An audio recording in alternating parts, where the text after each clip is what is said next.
Ayyuha al-ikhwatu wal-akhawat, nous allons parler de la prière. Mais attention, pas n'importe quelle prière. La prière, ici qu'on va évoquer aujourd'hui, c'est la prière qui est demandée à travers le Coran. C'est la prière dont a parlé le prophète Mohammed alayhi salatu wassalam. C'est la prière qui procure la paix, qui procure la quiétude du cœur, qui procure la sérénité intérieure. C'est la prière qui, quand tu la commences, eh bien peut-être que tu la commences avec une certaine angoisse, peur, crainte. Et quand tu la termines, eh bien tu es délivré de cette angoisse, de cette peur, de cette crainte. C'est la prière qui, quand tu l'accomplis, eh bien cela procure en toi une paix intérieure, une quiétude intérieure tellement intense que tu oublies ad-dunya wa ma fiha, la vie d'ici-bas et ce qu'elle contient. La prière qui, lorsque tu es dedans, lorsque tu l'accomplis, lorsque tu as plongé dedans, eh bien tu oublies tous tes soucis. Cette prière qui fait de toi un homme au bon comportement, une femme au bon comportement, c'est-à-dire une prière qui t'éduque, qui à chaque fois que tu accomplis la prière, eh bien tu sens que tu as reçu une leçon, tu t'es encore plus éduqué, tu es encore plus éduqué par la permission divine, ton âme, et particulièrement l'âme instigatrice au mal. Cette prière qui t'apprend la discipline, cette prière qui fait de toi une personne qui a hâte de l'accomplir, c'est-à-dire la prière que tu es en train d'accomplir et la prochaine prière. Cette prière dont tu ne veux pas t'en débarrasser, mais tu es bien dedans. Tu es tellement bien que tu ne veux même pas qu'elle termine. Cette prière qui, quand tu l'as terminée, tu as d'accomplir la prochaine prière.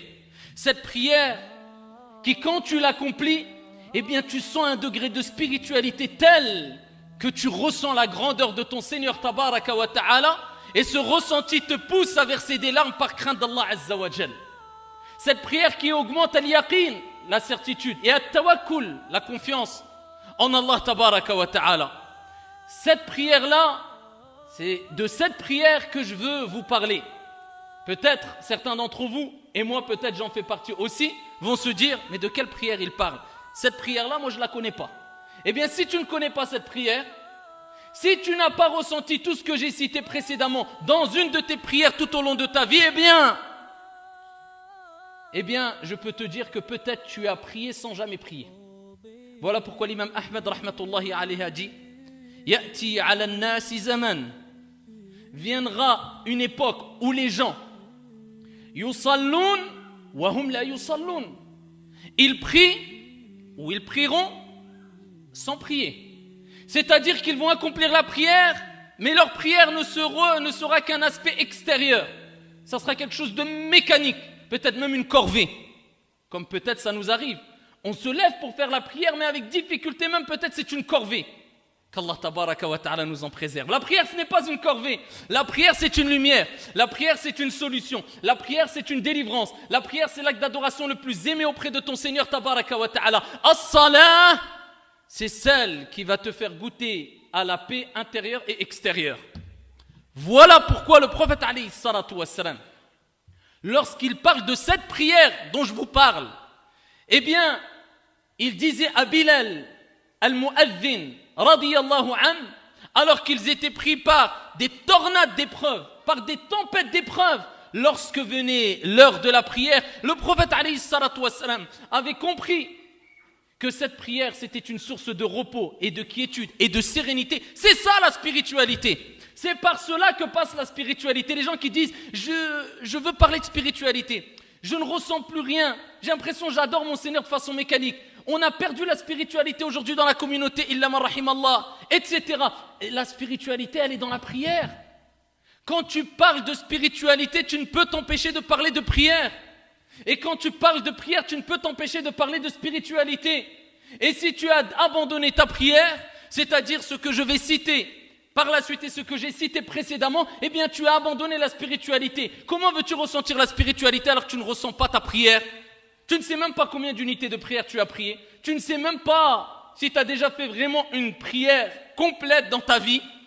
Le prophète disait à Bilal, Ya Bilal, avec tous les problèmes qu'ils avaient, les soucis, les angoisses, Ya Bilal, Arihna biha, fais-nous goûter au repos à travers la prière. Ici, repose-nous avec la prière. C'est-à-dire, appelle à la prière. Hayya ala salah. Répondez à la prière. Venez à la prière. Hayya ala al-falah. Hayya ala al-falah. Répondez à quoi? À la réussite. Au succès. Al-falah, c'est quoi? Al-najah, c'est la réussite, c'est le succès. Mais quel type de prière apporte le succès? On va le voir, Inch'Allah. C'est pas n'importe quelle prière. C'est la prière accomplie avec khushu'. Allahumma arzuqna al-khushu'. Waj'alna min al-khashi'in. Qu'Allah nous accorde l'humilité. Parce que la prière qui n'est pas accomplie avec khushu', ce n'est pas vraiment la prière. Et quand Allah il dit hayya ala al-falah, quand Allah a voulu qu'on le dise à travers al-mu'adhin, celui qui appelle à la prière, venez répondez au succès. Mais quel succès? C'est la prière qui est citée dans le Coran quand Allah tabaraka wa ta'ala dit qad aflaha al-mu'minun alladhina hum fi salatihim khashi'un. Qad aflaha hayya ala al-falah. Certes, ont réussi, ils ont gagné, ils ont goûté au bonheur. Les croyants qui ont quoi dans leur prière? Qui réagissent de quelle manière dans leur prière? Alladhina hum fi salatihim khashi'un. Qui ont cette concentration dans la prière, qui ressentent de l'humilité dans la prière, qui vivent avec un moment de spiritualité intense pendant leur prière. Qad aflaha, Allah il dit ceux-là ont réussi. Et quand le mu'adhin dit répondez au succès, eh bien tu vas répondre au succès et tu vas récolter le succès si tu accomplis une prière avec concentration et humilité, comme Allah tabaraka wa ta'ala nous l'a rappelé dans le Saint-Coran. Mais maintenant malheureusement, on a toujours l'habitude de miser sur l'aspect extérieur. On arrive même à identifier maintenant, chez certains, le bon croyant du mauvais croyant d'après son aspect extérieur. C'est quand même impressionnant. Omar ibn al-Khattab, radiyallahu anhu warda, a vu un jeune en train de prier. Et il baissait énormément sa tête. Peut-être signe d'humilité. Omar ibn al-Khattab a dit, Ya Fulan ou un tel, irfa' ra'sak, lève ta tête. Lève. Tu vas faire jusqu'où tu vas aller. Irfa' ra'sak. L'humilité de tes membres ne rajoutera à rien ou ne rajoutera rien à l'humilité qu'il y a dans ton cœur. Allah. Il dit ce qu'il y a dans ton cœur, il est dans ton cœur. L'humilité de tes membres, al-jawarih, ça va rien rajouter à ce qu'il y a dans ton cœur. Al-muhim, ahammu shay ma fi qalbik. Qu'est-ce qu'il y a dans ton cœur? C'est ce qui est le plus important. Et voilà Omar ibn al-Khattab qui nous donne une leçon. Avant de se préoccuper ici de l'aspect extérieur, ton cœur, est-ce que tu as parlé à ton cœur perdu? Ton cœur il est perdu? Oui. Avant la prière il se perd. On va le voir par la suite Inch'Allah. Ton cœur qui se perd. Voilà ici la prière qui nous est demandée. Et voilà la prière qu'accomplissaient ici les pieux qui ont marqué l'histoire. À titre d'exemple, Amr ibn Utba radiyallahu ta'ala anhu wa arda et d'autres qui ici réagissaient d'une manière impressionnante lors de la prière. Amr ibn Utba, un jour, était en train de prier avec ici des personnes, avec des croyants, avec des musulmans. Voilà qu'ils entendent le bruit d'un lion. Ce n'est pas un chien, c'est un lion. Et ce qui va de soi, eh bien c'est sûr quand il y a un danger pour notre vie, même si tu es en prière, en islam il t'est demandé de te préserver de ce danger. Tu as le droit de sortir de la prière. Mais certains ont atteint un degré. Donc ici je ne vous dis pas d'imiter Amr ibn Utba. De toute manière tu n'y arriveras pas. Mais simplement pour te dire on est où? Aïna nahnu min haoula. Où sommes-nous par rapport à ces gens-là? Et au moins vaut mieux, ou plutôt mieux vaut mettre la barre haute, afin d'au moins acquérir un minimum qui nous est demandé en islam. Ils entendent le bruit, les rugissements d'un lion, Assad. Eh bien sûr, les personnes qui étaient avec lui sont parties. C'est quelque chose de naturel, c'est une peur naturelle. Amr ibn Utba est resté jusqu'à la fin de la prière. Lorsque le lion est parti, ils sont partis le voir et ils ont dit, n'as-tu pas entendu? Alam tasma'? Tu n'as pas entendu les rugissements du lion? Il dit si, mais la pudeur, al-haya. Certaines personnes pensent que la pudeur c'est que l'aspect extérieur encore. Voilà encore une erreur. Tout dans l'extérieur. Et il y a une règle que je ne cesse de répéter, at-takhliya qabla at-tahliya. C'est quoi la purification? Al-dakhl, l'intérieur. Avant l'ornement, beau camis, belle barbe, hijab et compagnie. À l'intérieur d'abord, il faut bien frotter l'intérieur, ton cœur. Il dit la pudeur, al-haya, la gêne, la honte que j'ai vis-à-vis d'Allah Azza wa Jal m'a empêché d'avoir plus peur du lion que d'Allah Azza wa Jal. J'ai pas osé sortir de la prière. Cette pudeur, il a eu honte de se dire, je vais sortir, ça veut dire que j'ai plus peur du lion que d'Allah. Mais quel degré ont-ils atteint? Quel degré ont-ils atteint? Il est rapporté que Urwa radiyallahu anhu arda, à son époque, il y a 14 siècles, bien sûr, quand ils étaient très malades, il n'y avait pas les principes d'anesthésie ou les procédés d'anesthésie qu'on a aujourd'hui, bien sûr, c'était il y a 14 siècles. Eh bien, il a dû être amputé de la jambe. Il a choisi quel moment, billahi alaykum, pour se faire amputer? Il fallait qu'il choisisse un moment. Il a dit, je choisis le moment où je suis dans la prière. Pendant que je suis dans la prière, faites ce que vous avez à faire. Et quand il a terminé, il a dit, je n'ai ressenti rien du tout, aucune douleur. Il s'est fait amputer pendant la prière. Tellement qu'ils étaient déconnectés de la vie d'ici-bas, et bien que même les douleurs physiques, ils ne les ressentaient pas, certains d'entre eux. Donc on ne dit pas d'atteindre ce degré, mais on dit quand même un minimum de savoir ce que tu dis, de savoir et prendre conscience que tu es en train de prier. Certains, wallah, ils prient, ils se disent, à la fin de la prière, j'ai prié ou pas? C'est pas est-ce que j'ai fait 3 ou 4 rak'at, est-ce que j'ai prié ou pas? Il ne sait même plus s'il a prié, et peut-être ça nous arrive, et même à moi. Donc ici, on voit qu'il y a une déficience grave dans la compréhension de la spiritualité, de al-khushu' et de qu'est-ce que vraiment as-salah auprès d'Allah tabaraka wa ta'ala, et quelle valeur a la prière auprès d'Allah jalla wa ala. Al-khushu', la concentration, plus que cela, non, au-dessus de la concentration. Al-khushu', c'est l'humilité. C'est ruh as-salah. C'est l'âme de la prière, comme le dit Ibn al-Qayyim rahmatullahi alayh. Il dit al-khushu' ruh as-salah. C'est l'âme de la prière. Donc si tu enlèves l'âme à la prière, il n'y a plus de salah. Comme ici, un corps. Si tu enlèves l'âme, ruh, qu'est-ce qu'il reste? Rien du tout, il est mort. Eh bien, une prière sans humilité, c'est une prière morte. Tu pries sans prier, comme l'a dit l'imam Ahmad rahmatullahi alayh. Donc qu'est-ce qui nous est demandé à nous? C'est d'atteindre, eh bien, le meilleur, le mieux. D'atteindre al-khushu', l'humilité.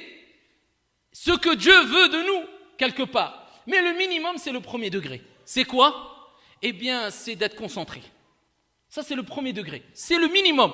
Tu es concentré, c'est-à-dire, tu sais quelle prière tu es en train d'accomplir, tu te concentres dans ce que tu dis, tu te concentres dans ce que tu fais, tu es concentré. C'est-à-dire, ton esprit, eh bien, est canalisé par la prière. Tu penses qu'à la prière. Ça, c'est le premier degré. Amma, le deuxième degré, c'est at-tafakkur. Là, on rentre dans la méditation. Allah. Ici, c'est-à-dire que non seulement tu es concentré, mais en plus de cela, tout ce que tu fais, tes faits, gestes et paroles, tu les médites. Là, c'est autre chose. Là, tu commences ton voyage. Là, tu as plongé dans la prière. Là, tu voyages avec les paroles d'Allah. Là, tu comprends que tu es vraiment dans un entretien privé avec ton Seigneur Tabaraka wa Ta'ala. Là, tu comprends ici que tu parles à Dieu et que Dieu t'interpelle. Là, tu comprends que la prière, c'est l'acte d'adoration le plus important en islam. Là, tu comprends pourquoi le prophète alayhi salatu wassalam a dit faites la prière de quoi? Salatul muwaddi'. Celui qui fait quoi? Al-wada'. Le prophète alayhi salatu wassalam nous dit quand tu pries, mets dans ta tête, dis-toi c'est peut-être ma dernière prière. Rubbama, peut-être tu vas mourir entre Dhuhr et l'Asr. Tu as fait l'Asr, tu vas faire l'Asr, dis-toi Rubbama c'est ma dernière prière. Pourquoi? Parce que si on te dit à 100%, après l'Asr, tu vas mourir. Comment tu vas faire Salat al-Asr? Tout en sachant que tu sais que Salah, a'zamul ibada, c'est l'acte d'adoration le plus grand et le plus important acte d'adoration pratique. Donc tu te dis, innamal a'malu bil khawatim, les actions ne valent que par leur fin. Donc laisse-moi quitter ce bas monde en ayant fait l'acte d'adoration le plus aimé d'Allah de la meilleure manière. C'est-à-dire, avec un cœur présent, avec khushu'. Première des choses, l'intérieur. Tu te concentres ici, dans ton intérieur. Comment gagner le khushu'? Je veux prier avec concentration. Prends en compte ce que je t'ai dit précédemment déjà. Deuxièmement, comprends que c'est d'abord l'intérieur. Ibn al-Qayyim rahimahullah ta'ala, il dit qabla as-salah ibhath an qalbik. Cherche ton cœur. Qui s'est perdu? Il s'est perdu où? Parce qu'on est tellement dans le dunya, c'est quelque chose d'humain. Allah t'a pas dit de rester dans salat, de salat al-fajr jusqu'à salat al-isha sans sortir de salat. Non, il y a 5 prières. Chaque prière, ça dure 5-10 minutes. Et ensuite, tout le reste de la journée, va qu'à tes occupations, ton travail, ta famille, il n'y a pas de mal. Lakin, on sait très bien que l'insan, l'être humain, est vite influencé par les choses qui l'attirent, les passions, les désirs, etc. Donc c'est sûr que ton cœur se perd. Ibn al-Qayyim, il dit, première des choses, tu veux saller, tu as bien fait les ablutions. Khlas. Tu as fait complètement les ablutions. C'est pas rapidement mis un peu d'eau, non. Tu as compris que chaque goutte qui tombe, c'est des péchés qui tombent. Et que ici, si tu n'as pas bien accompli tes ablutions, ta prière est rejetée. Tu fais bien tes ablutions, d'accord? Et à toi d'apprendre comment on fait les ablutions. D'où l'importance de la science. Mais nous, on est concentré dans les aspects extérieurs et la théorie. Mais la mise en pratique, elle est où? La mise en pratique, elle est où? As-Sahaba radiyallahu anhum wa ardahum, ils apprenaient avec sincérité, ils révisaient leur intention et ils appliquaient. Et pourquoi pas? Intention sincère importante. Le prophète alayhi salatu wa salam a dit toute personne qui apprend une science pour ici un bien d'ici-bas, il ne sentira pas l'odeur du paradis. L'application, parce que si tu apprends pour ne pas appliquer, à quoi sert? Ça sera une hujja, un argument contre toi. Omar ibn al-Khattab, quand il a fini d'apprendre Suratul Baqarah, il ne l'a pas appris en 6 mois, il aurait pu l'apprendre en 1 mois. Il l'a appris en une dizaine d'années. D'après certaines versions, quand il a terminé, il a même, d'après certaines versions, sacrifié une bête. Tellement qu'il était heureux d'avoir appris Surat al-Baqarah. Pourquoi? Il ne passait pas 3 versets coraniques sans les apprendre, les comprendre et les appliquer. Donc la théorie, la pratique. Donc ici, il faut apprendre, mais appliquer. Il faut appliquer ce qu'on apprend. Ibn al-Qayyim, il dit, cherche ton cœur. Khalas, tu as fini tes ablutions, cherche le t'es où? Tu as des problèmes, on a tous des problèmes. Tu as des soucis, on a tous des soucis. Tu as des responsabilités, on a tous des responsabilités. Mais là, rattrape ton cœur, dis-lui, hey, c'est là que ça se passe maintenant. Et parle à ton cœur. Voilà, tu veux le khushu', parle à ton cœur. Parle à ton âme, parle à toi. Ne viens pas dans la prière, tu es en train de rigoler, ah d'accord, Allahu Akbar. Tu crois que tu vas être où là? Dans quelle planète? En tout cas, pas dans la planète prière. Ça, c'est impossible. Ou alors, tu es en train de regarder un match et à peine tu es éteint, tac, Allahu Akbar. Peut-être, Robama même, il fait la prière assis. Ou bien, non, la prière, tu cherches ton cœur. Il est où mon cœur? Il est parti dans le match, rattrape-le. Il est parti dans le dunya, rattrape-le. Il est parti dans le centre commercial, rattrape-le. Dis-toi maintenant, j'ai un entretien avec Allah. Et parle-lui à ton âme, parle-lui à ton cœur. Et dis-lui maintenant, c'est là que ça se passe. C'est-à-dire la lumière à Nour que j'ai besoin, ici-bas et dans l'au-delà. On a tous besoin de Nour. Ah, mais si tu éteins la lumière la nuit, comment tu vas te déplacer? Donc c'est pour ça qu'on a besoin de An-Nour. Et Allah, Nourus samawati wal ard. Allah, c'est la lumière des cieux et de la terre. Sans lumière, tu n'arrives à rien. Et même dans l'au-delà, au jour de la résurrection, les gens auront besoin de lumière, à la sirat, sur le pont, etc. Comment tu gagnes cette lumière? Entre autres, bis-salah. Qala alayhi salatu wassalam, as-salatu nour. Et dis-lui à ton cœur, attention, après la prière, tu auras besoin de lumière pour te diriger dans la vie d'ici-bas. Quand tu vas mourir, tu auras besoin de lumière. Et la prière, c'est une lumière. Le prophète a dit, c'est une lumière. Si tu pries vraiment, là on est d'accord, là je vous parle de la vraie prière, avec khushu'. Donc dis-lui à ton âme. Et ces interrogations et ces questionnements vis-à-vis de ton âme, c'est-à-dire est-ce que tu pries vraiment comme il faut? Est-ce que tu as compris que c'est une lumière? Est-ce que eh bien cela te permettra d'acquérir le khushu'. Donc dis-lui à ton âme. Là maintenant, tu vas gagner la lumière. Donc concentre-toi. Dis-lui à ton âme, tous les problèmes que tu as, tous les angoisses que tu as, Wallahi wa Rabbil Kaaba, la solution elle ne se trouve ni chez Allah ni chez Fulan. Elle ne se trouve ni à droite ni à gauche, elle se trouve au-dessus de toi à travers as-salah. قال الله عز وجل واستعينوا بالصبر والصلاة. الاستعانة elle est où? واستعينوا, cherchez secours. Allah nous rappelle que le secours il est où? Le secours il est dans la prière. Ça veut dire que tu as beau avoir des montagnes de problèmes, ne dis pas et surtout pas voilà j'ai des problèmes, salat après, t'as rien compris. La solution c'est dans salat. Allah il dit chercher secours dans quoi? La patience, as-sabr wajib. T'as pas de choix, tu vas avoir un problème, tu vas faire quoi? Tu es obligé de patienter. Dans la patience et dans quoi? Dans la prière. Et tout de suite après Allah tabaraka wa ta'ala nous dit elle est lourde, kabira, illa ala al-khashi'in. La prière elle est lourde, elle est pesante, c'est comme une corvée, sauf pour ceux qui ont goûté ce degré de concentration et d'humilité. Allah.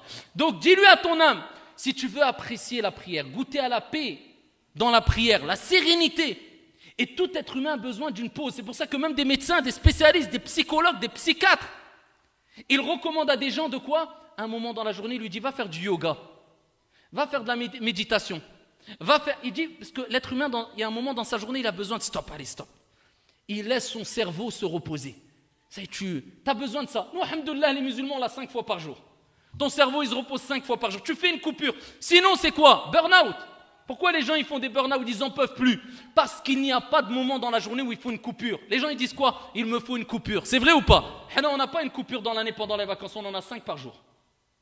Et l'être humain il n'a pas besoin que d'une coupure dans l'année. Il a besoin de 5 coupures par jour. Si Allah a dit 5, c'est que c'est 5. Donc 5 fois par jour, nous les musulmans on fait une coupure.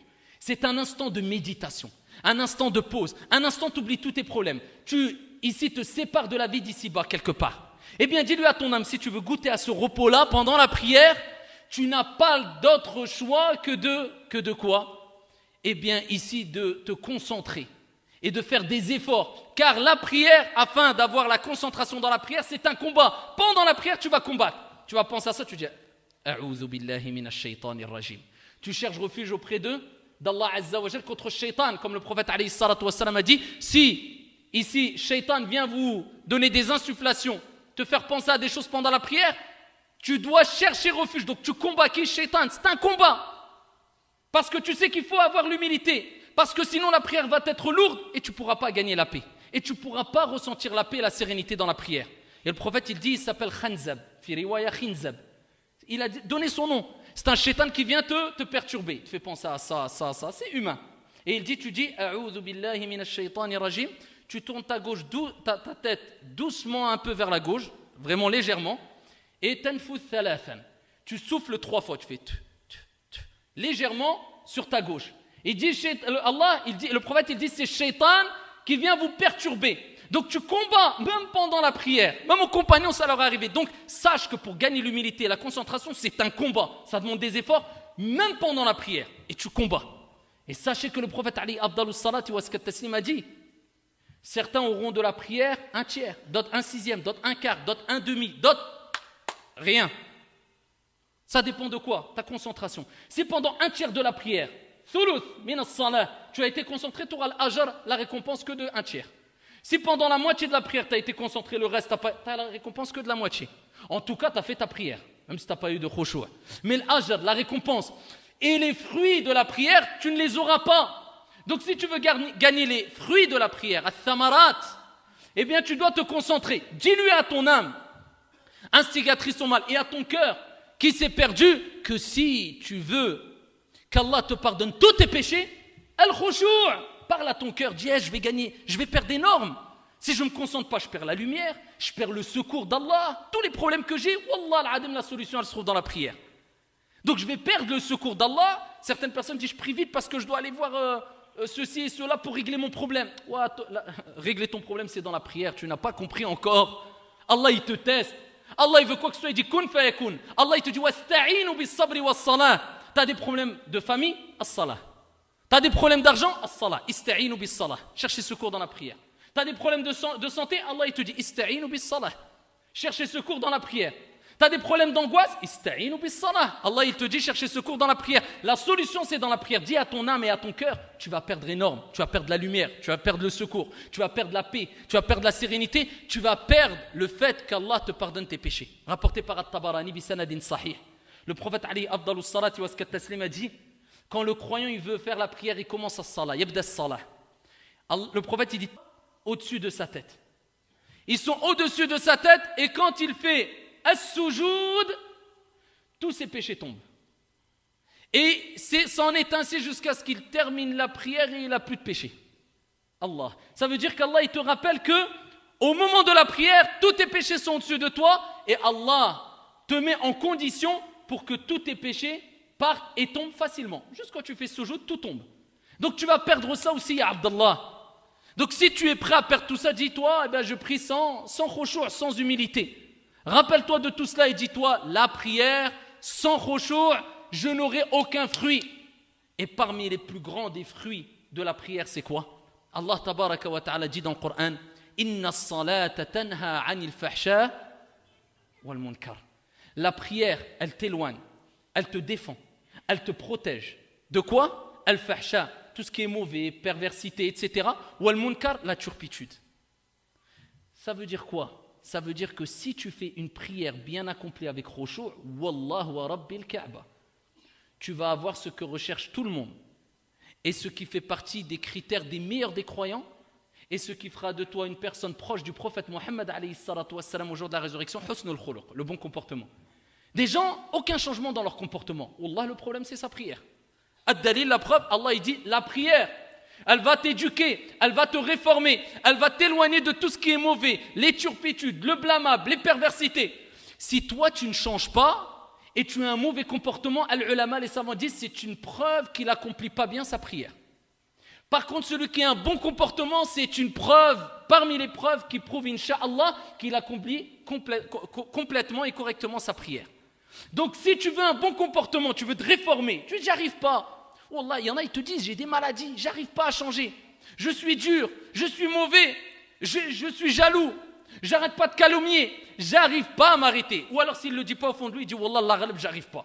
J'arrive pas à avoir un comportement doux, à être bienveillant, indulgent, toujours je suis nerveux. C'est quoi le problème? Wallahi, le problème c'est salah, entre autres. Et un des plus grands problèmes, c'est la prière. Ce n'est pas possible qu'une personne pendant 10 ans, il prie, il a toujours un mauvais comportement, il fait toujours des grands péchés de façon répétée, alors qu'il fait une prière pieusement accomplie et de manière complète avec khushu'. C'est pas possible. Il prie sans prier. Amma si tu veux changer, maintenant tu dis après salat al-dhuhr, je veux commencer à changer mon comportement, as-salah, qad aflaha al-mu'minun, alladhina hum fi salatihim khashi'un. On réussit, on gagne, sont bienheureux. As-sa'ada fi as-salah, wal-nasru fi as-salah, wal-falahu fi as-salah. Le bonheur, le secours et la réussite, wallah qu'elle est dans la prière. Elle n'est pas autre part, elle est dans as-salah. Ça y est, tu as commencé à te préparer. Maintenant, tu peux commencer à dire je me prépare. Va t'habiller maintenant, cache ta awra, prends un tapis de prière si tu veux, dirige-toi vers la qibla. Là maintenant tu peux commencer. Là on commence à rentrer dans les actes extérieurs de préparation. Tu es même pas dans ce salat. Alors mets tes plus beaux habits. Et tu te présentes devant qui, Abdallah? Devant ton patron? Devant une personne qui va t'octroyer par la permission divine un emploi? Non. Mais devant le roi des rois, le patron des patrons, Malikul Muluk, le roi des rois, Allah. La moindre des choses quand tu te présentes devant un patron, devant une personne, quand il y a une offre d'embauche, tu te présentes bien, tu as ce petit stress, c'est vrai ou pas? Tu as un peu de stress, tu te prépares, tu es bien tenu, parfumé, bonne tenue, tu t'exprimes de la meilleure des manières, ou alors tu arrives, kulshim kammesh, tous les vêtements même pas repassés, tu joues avec ton portable pendant qu'il te parle le patron, tu tournes à droite et à gauche, non. Et pour Allah, on ne se gêne pas. Alors qu'Allah, il n'a pas besoin de nous. Allahu Akbar, il regarde Sa'a, il parle, il y en a même, il te sallam pendant qu'il prie. Et il te dit, même Rubbama, il va regarder l'heure tous les 2 secondes, presque, ouais, je suis encore dans la prière, j'ai hâte. Ou des gens prient derrière l'imam, ils speed. L'imam, il dit Allah Akbar. Avant l'imam, il fait Allahu Akbar. Ouais, même si tu veux le doubler, tu vas à 100 km/h. Dans tous les cas, tu ne sortiras pas de la prière tant qu'il n'a pas dit Assalamu alaikum. Pourquoi tu précipites? On a cette chose qui vient en nous, poussée par quoi? L'amour de dunya, la mauvaise compréhension de la prière et l'influence du diable qui fait qu'on se précipite à terminer. C'est un poids. Elle est lourde. Illa ala al-khashi'in. Wallahi que si elle est lourde, tu n'as pas atteint le khushu'. Si tu vois qu'elle est légère, tu as atteint le khushu'. Ça, c'est un signe qui ne trompe pas. Et à ce moment-là, 5 fois par jour, tu vas voir ce moment spirituel. Là, tu vas comprendre c'est quoi la spiritualité, pas mécanique. Là, après, à ce moment-là, comme j'ai dit, présente-toi de la meilleure des manières. Un habit, il n'y a pas d'habit religieux, hein. Il n'y a pas de ça qamis, il n'y a pas de ça en islam. Il y a un habit qui remplit les conditions. Qu'il soit fatfa, qu'il soit pas, qu'il n'épouse pas les formes du corps, il a akhiri, qui couvre la awra, il y a la awra mughallada, la awra mukhaffafa, dans la prière, en dehors de la prière, il a akhiri, ça c'est des cours de sciences.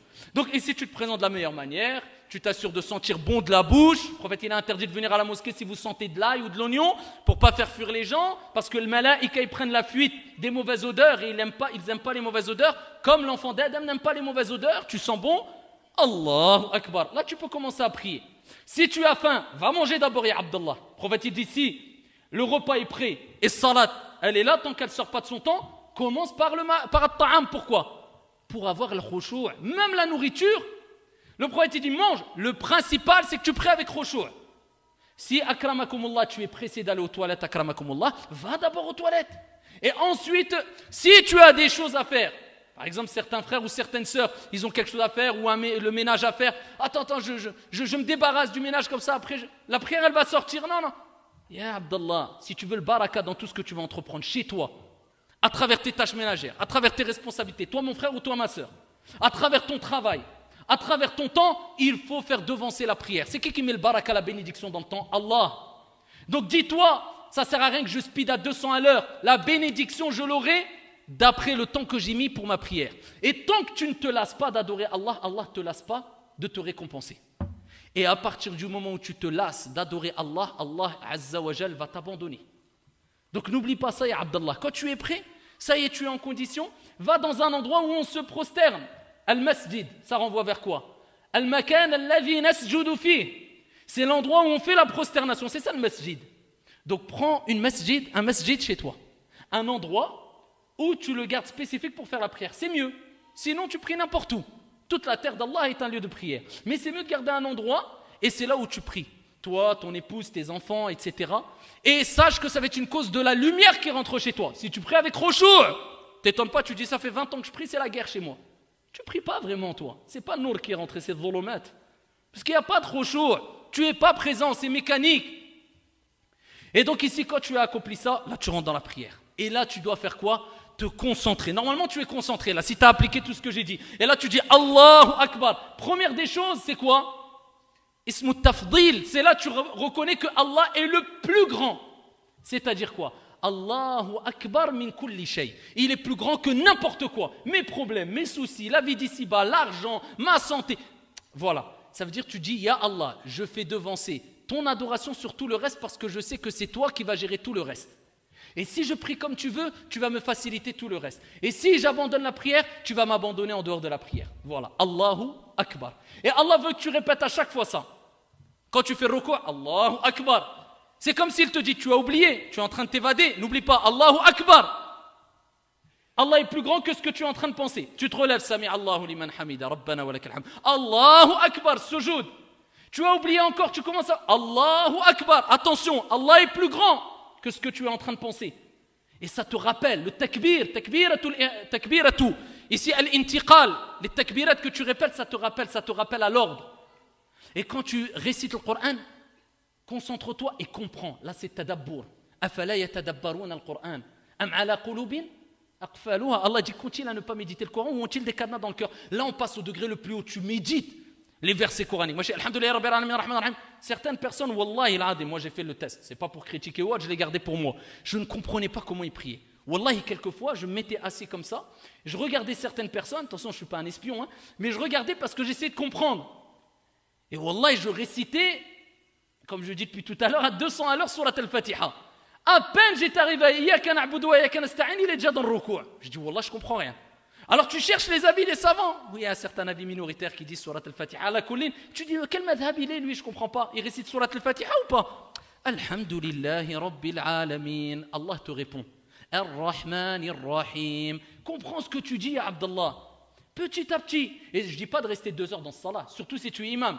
Le prophète il a dit Idha amma ahadukum an-nas falyukhaffif. Quand quelqu'un il fait la prière pour les gens, falyukhaffif.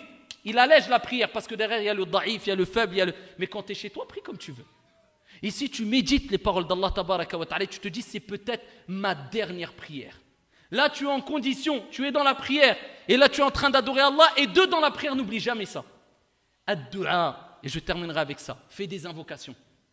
Le prophète alayhi salatu wa sallam lui-même, regardez ce qu'il disait. Allahumma inni a'udhu bika min qalbin la yakhsha. Vous imaginez? Le prophète lui-même il disait Ya Allah, comme on dit A'udhu billahi minash shaitanir rajim. Le prophète il disait A'udhu billahi min qalbin la yakhsha.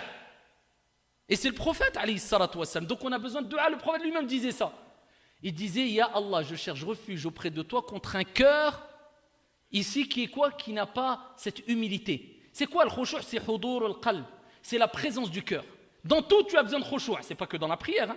Quand tu lis le Coran, quand tu écoutes un dars, faut être présent. Et le prophète, il disait quoi? Je cherche protection auprès d'Allah contre un cœur qui n'est pas présent, qui n'a pas d'humilité, qui n'a pas de concentration. Donc dis ça dans ta prière, toujours dans ce sujoud. Allahumma inni a'udhu bika min qalbin la yakhsha. Tout le temps, dis-toi ça. Et pour terminer, ahibbati fillah.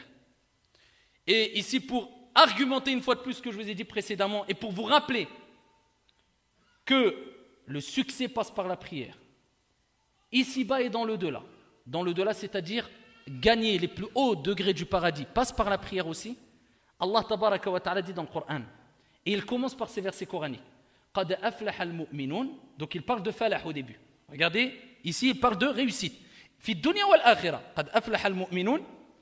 Alladhina hum fi salatihim khashi'un. Khalas, on a compris ça.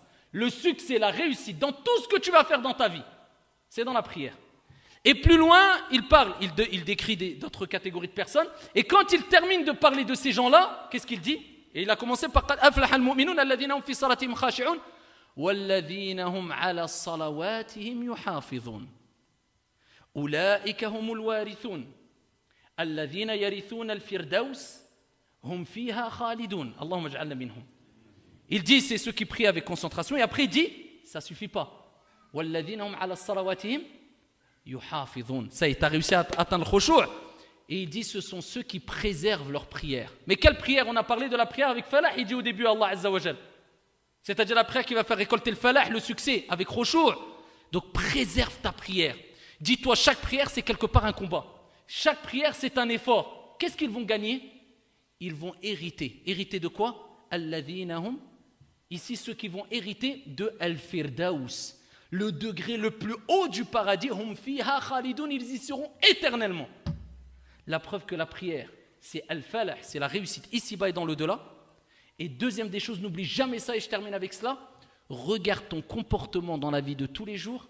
Est-ce que ton comportement reflète ce qui est demandé dans la prière? La douceur, la sérénité, la quiétude, l'humilité, la modestie, la discipline. Si oui, eh bien ça c'est la répercussion de ta prière. Sinon, eh bien, va accomplir ta prochaine prière ou concentre-toi dans le fait d'accomplir ta prochaine prière avec concentration et humilité.